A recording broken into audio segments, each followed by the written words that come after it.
Fala comunidade, tudo bem? Meu nome é Matheus, tenho 19 anos e hoje a gente vai analisar a última parte do livro O Poder do Hábito. Então, como a gente já falou nos outros dois vídeos, o livro é dividido em três partes. A primeira parte fala dos hábitos no sentido individual, a segunda parte fala dos hábitos em aspectos de empresas, em como funcionam instituições, em grupos de pessoas, e a terceira parte fala nos hábitos na sociedade. Porém, vale fazer as ressalvas, né? Eu não tenho, eu não sou nenhum grande especialista. Eu li o livro, realmente estou fazendo o máximo de esforço para trazer uma boa análise e tentar trazer uma boa interpretação, mas eu posso errar, eu posso falar besteira. Então, sendo assim, não substitui a leitura. A leitura do livro é muito boa, o livro é realmente muito fácil de se ler, dá para ver que alguém empreendeu muito esforço e muito tempo para tornar a leitura mais fácil possível e mais acessível para todo mundo. Então, realmente é um livro bom de se ler e vale muito a pena você fazer isso. Bom, a terceira parte do livro, então, ela começa tratando de como alguns hábitos surgem na sociedade. Então, o livro fala, principalmente ali no 8º capítulo, né?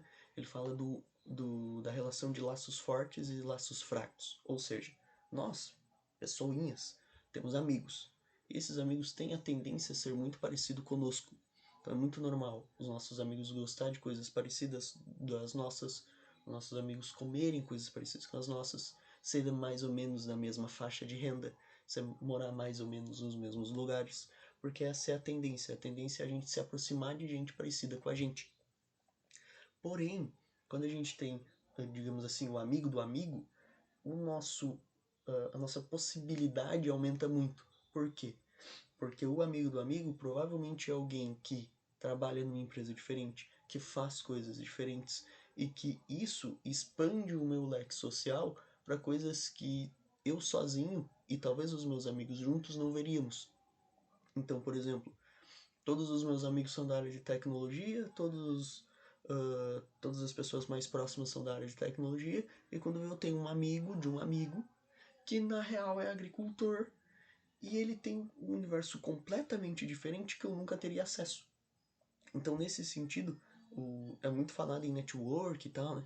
E por isso que network faz sentido, porque te permite chegar a lugares do qual tu não teria acesso normalmente, porque tu gosta, né? Tu tá fazendo as tuas coisas, tu conhece pessoas que fazem coisas parecidas com as tuas. Então, nesse sentido, a gente vai criando não é exatamente uma prisão, mas a gente vai sempre ficando nos mesmos assuntos, sempre ficando nos mesmos temas e tendo pouca variabilidade. E por mais que a gente queira tentar, não, eu vou ativamente tentar falar sobre coisas novas, fazer coisas novas, em alguma medida a gente nunca vai conseguir abranger tudo.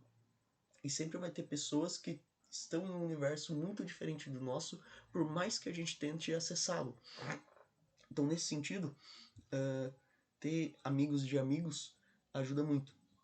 E o livro também conta a história da, do do movimento negro dos Estados Unidos, principalmente na figura do Martin Luther King. Por quê? Porque o movimento começa principalmente com uma ação contra os ônibus, né? Com uma revolta, com um protesto contra os ônibus. Porque parte do ônibus era destinado para pessoas brancas nos Estados Unidos, né? Parte dos ônibus era destinada a pessoas brancas e as pessoas negras eram obrigadas a dar os seus lugares para as pessoas brancas. E aí muitas pessoas tinham sido presas por não respeitarem essas regras, né? Algumas pessoas negras foram presas por não respeitarem essas regras, porém nunca tinha grande apelo social, assim, sabe? As pessoas eram presas e era mais ou menos tratado como normalidade. Tinha uma,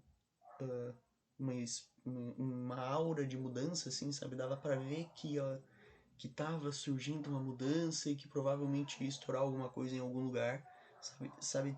Todo mundo tava meio que tendo esse feeling, mas não sabia exatamente como ia acontecer.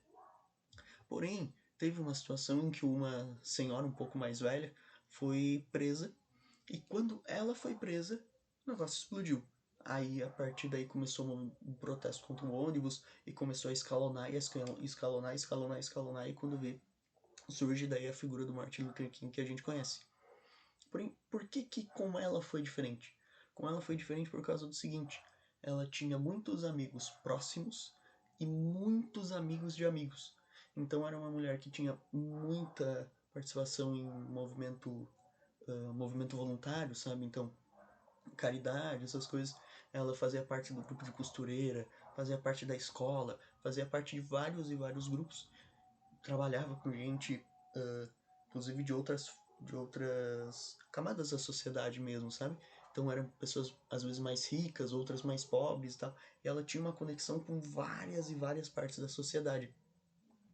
E quando ela foi presa, começou a despertar um sentimento de, cara, vamos tirar ela da cadeia porque é ela, sabe?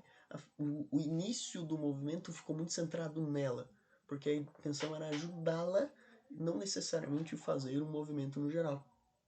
Porém, com o tempo, a partir daí, inclusive o próprio Martin Luther King percebeu isso, que a partir daí realmente daria para iniciar um protesto contra os ônibus e a partir daí começar a escalonar, sabe? Só que por que funcionou nesse início? Porque ela tinha muitos amigos, então tinha gente, advogado branco muito endinheirado ajudando ela a sair, tinha pessoas negras que faziam parte ali das comunidades ajudando ela a sair. Então nesse sentido a sociedade começou a se organizar por conta tanto desses laços fortes quanto desses laços fracos.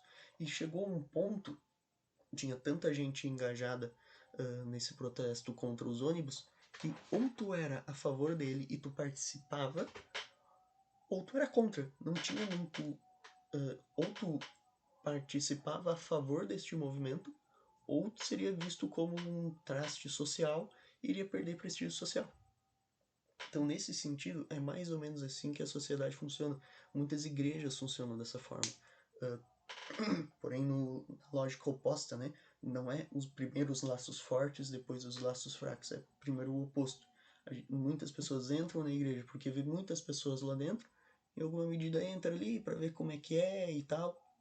E aí lá dentro começa a fazer alguns amigos mais próximos, e a partir daí começa a participar de mais da igreja, ficar mais tempo dentro da igreja. Então, nesse sentido, é extremamente importante essa relação entre laços fortes e laços fracos. Tanto que até no livro é citado, ia ter uma viagem, eu não me lembro exatamente o contexto, mas ia ter uma viagem e era algo do tipo, é difícil de conseguir aprovação e talvez não seja tão legal de ir, sabe? Era um pouco perigoso. E aí, quais eram as pessoas que foram efetivamente? As pessoas que foram para essa viagem foram aquelas pessoas que iriam perder prestígio social, tanto para as pessoas mais próximas quanto para as pessoas mais distantes. Então imagina aquele sujeito que, uh, independentemente do motivo que ele queira ir, seja por motivos de ajudar a sociedade ou por motivos de ganhar dinheiro, ele chega e conta para a mãe, e a mãe dele conta para outras pessoas que se ele for aprovado, ele vai para tal lugar. E aí acontece finalmente a aprovação. Como é que ele vai chegar para todo mundo e dizer: eu fui aprovado, mas não vou? Não dá para fazer, tu vai perder muito prestígio social se fizer isso. Então, nesse sentido, isso foi realmente um estudo científico feito, né?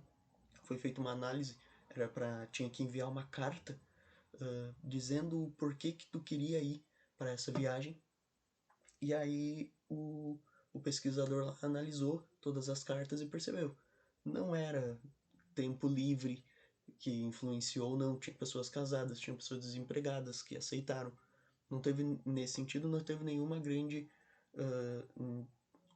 Foi o tempo. Ou foi questão de renda. Se foi questão altruísta ou egoísta. Eu quero ir para lá porque eu quero ajudar a sociedade, porque eu quero ganhar dinheiro. Não, não. O que mais influenciou eram pessoas que iam perder ou não prestígio social deixando de ir. Então, e a partir disso, porque isso inicia alguns comportamentos que são mais ou menos duráveis, não um comportamento que vai durar por muito tempo.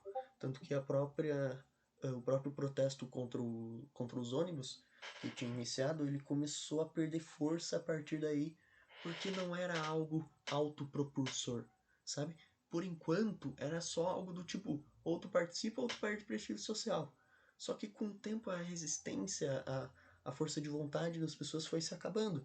Quer queira, quer não, fazer um protesto contra o ônibus não é algo simples. As pessoas tinham que pegar a carroça para ir para o trabalho, tinham que usar guarda-chuva e tal. Mudava um pouco a logística ali do pessoal. E muitas pessoas começaram a querer desistir. E como que tu faz com que isso continue? Isso continua, esse comportamento continuaria através de uma força autopropulsora, no sentido de colocar um tipo de filosofia, um tipo de entendimento sobre aquilo que faz com que, cara, eu tenho que fazer isso aqui. Então, no caso de uma igreja, é muito fácil. É muito fácil de perceber esse exemplo numa igreja. Pô, tu tá absorvendo uma espiritualidade com aqueles comportamentos, entendeu? Tu não tá só indo rezar, tu tá recebendo bênção divina. É diferente.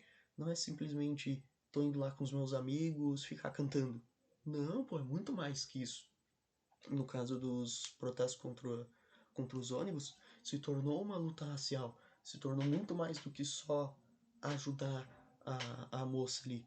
Cara, a gente tem que conseguir conquistar os nossos direitos, e principalmente o Martin Luther King conseguiu fazer com que esse processo fosse pacífico.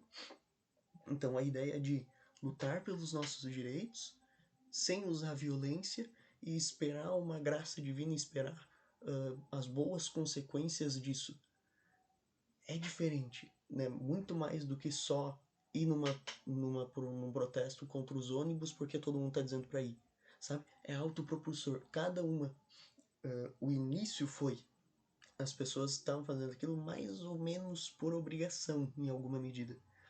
Com o tempo, as pessoas queriam fazer aquilo individualmente. As pessoas queriam fazer essa luta, porque elas entendiam que era algo importante de ser lutado, de conseguir conquistar os seus direitos, mas principalmente era algo no sentido de que era no sentido um pouco até religioso, né? Martin Luther King era um pastor, então era bem, sabe, era muito mais, era quase algo como dar sentido de vida, assim, sabe? É realmente muito profundo, extremamente filosófico nesse sentido, para que tu consiga manter como autopropulsor. Então, vamos pegar um exemplo diferente. Como tu faz uma pessoa se manter na academia? Pô, tu chega ali, o cara conhece 4, 5 amigos, todos vão na academia, ele começa a ir na academia para ter, para conseguir um pouco de prestígio social daquele grupo.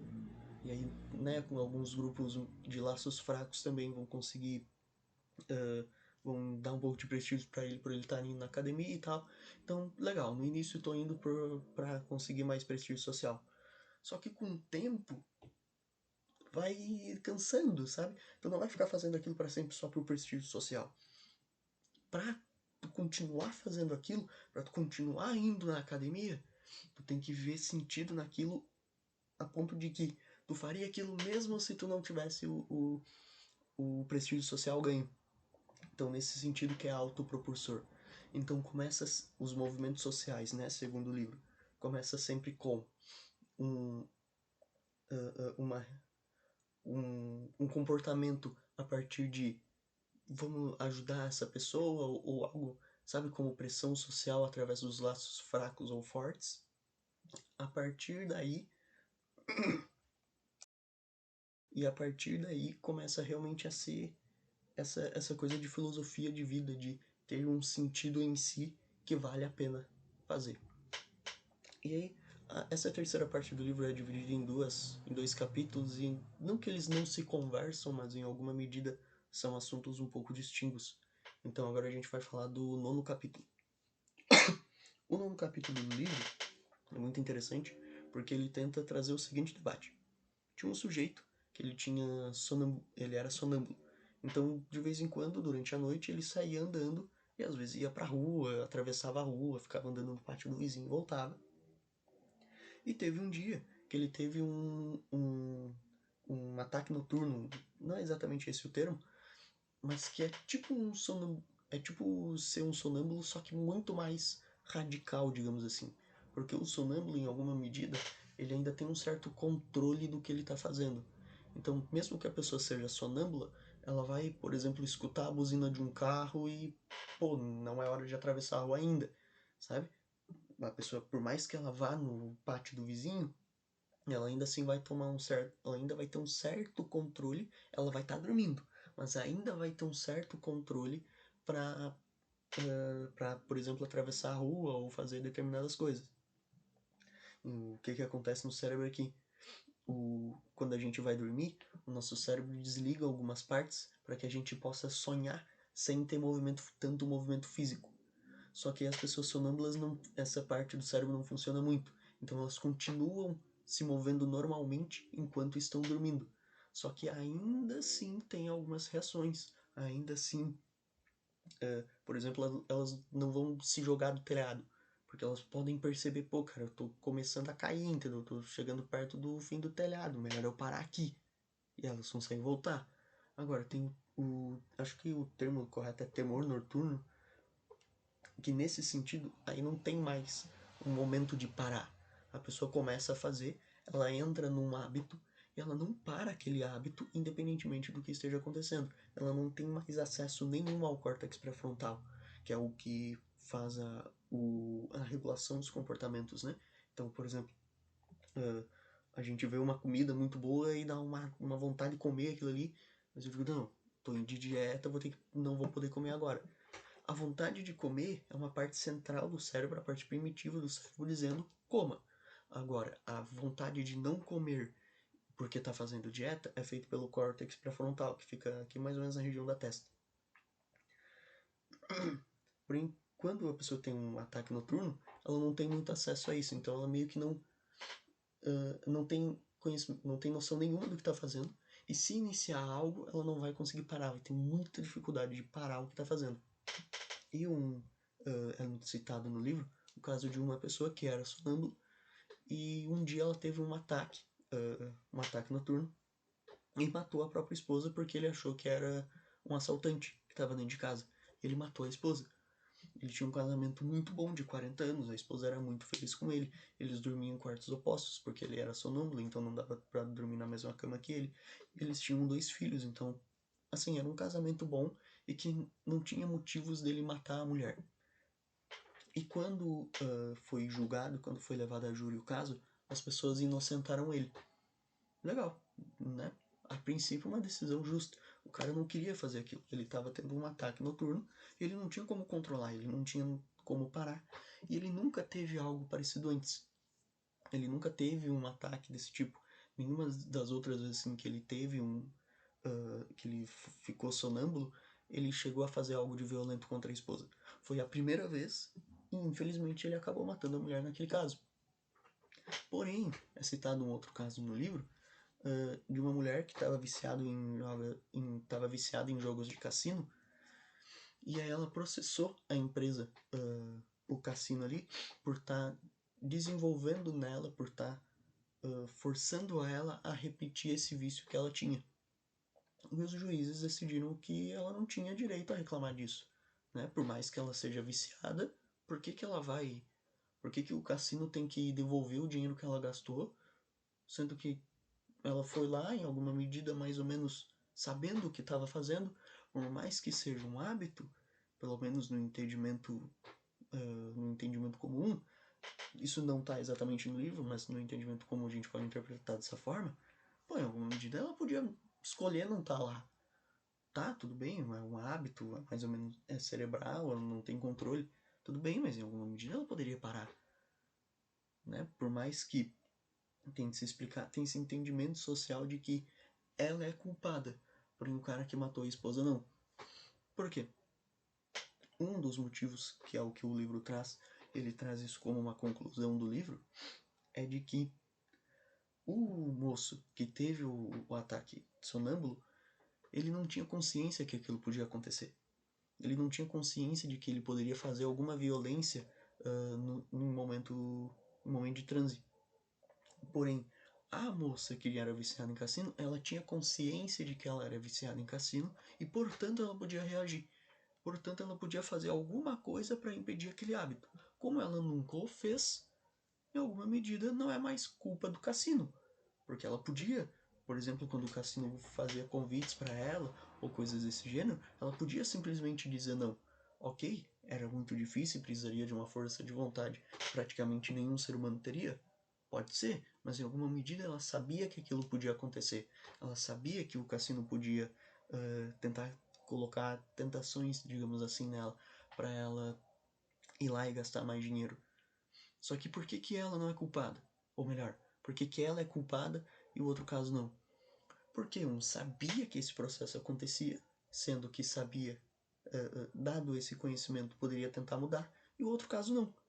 Portanto, o senhor que teve o ataque noturno não é culpado, e a senhora viciada em cassino é culpada por ter aquele hábito, porque simplesmente ela tinha conhecimento de que aquele hábito existia e, portanto, condições de mudá-lo. E é essa mensagem que o livro tenta passar no final. Se tu tem conhecimento do hábito que tu tem, você tem o dever de mudá-lo. Não é só a capacidade, mas tu tem o dever de mudar. Como tu sabe que aquilo acontece, tu sabe que aquilo é prejudicial, tu tem o dever. É um dever mesmo. Tu não tem a opção de não fazer, tá entendendo? É o teu dever de mudar. Se tu sabe que aquilo acontece, se tu sabe que aquilo é ruim, você tem um dever de mudar. Então, nesse sentido, é a mensagem final do livro. De que, por mais que seja difícil, por mais que pareça algo, em alguma medida, difícil ou talvez impossível de ser mudado, como tu tem esse conhecimento, tu passa a ter a responsabilidade. E por conta disso, a gente tem que ser responsável e, portanto, culpado dos nossos hábitos. Sinceramente, eu acho que é isso. Realmente, repetindo, né? É um bom livro, é realmente um bom livro. Vale muito a pena ser lido. De novo, não acredite em mim. Leia o livro, as histórias que estão no livro, inclusive, são muito boas, por mais que as histórias servem só para reforçar ou contar alguma coisa. As histórias são realmente muito boas. E o livro vale muito a pena ser lido. E em alguma medida tu tá lendo aquilo só para entender como que vai desenrolar aquela história, sabe? Principalmente no outro vídeo que eu tava comentando no metrô. Cara, era muito louco. Eu tava lendo a história do metrô ali. E eu ficava tipo, nossa, cara, que interessante o que tá acontecendo no metrô. Eu ficava lendo, ficava lendo, ficava lendo. E aí, quando veio eu tava tipo, cara, eu só tô lendo isso aqui só para entender como termina a história do metrô, entendeu? Não tô nem prestando atenção na outra parte. Porque realmente o livro ele é muito bem escrito nesse sentido, ele consegue te desenvolver a leitura de uma forma mais ou menos natural e que tu vai avançando ali bem tranquilo. Então realmente é uma leitura muito agradável, vale muito a pena ler, recomendo que você leia e muito obrigado.